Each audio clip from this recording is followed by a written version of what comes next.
We've been using Command since it rolled out. The contacts part of Command is really the heart of our business. Previously, our agents were keeping everything in their inbox or just their mobile phones.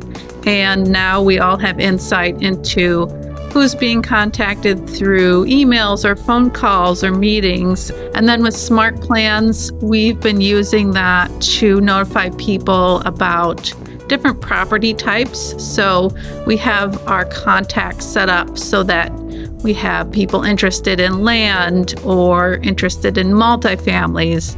So whenever we have a multifamily specific to the contacts, we're sending out Smart Plans to 500 people, 1,000 people, and we get great responses from doing that, just beyond what we have in MLS or our other MLSs and commercial websites. For commercial agents, their real challenge with running a CRM is leads for one product, whether it be industrial, land, multifamily, office, don't really apply to lots of different types of listings. So unless you're specializing in just one industry type, you run into having too many contacts to manage, and really it doesn't make sense to be blasting out everyone on every single one of your listings.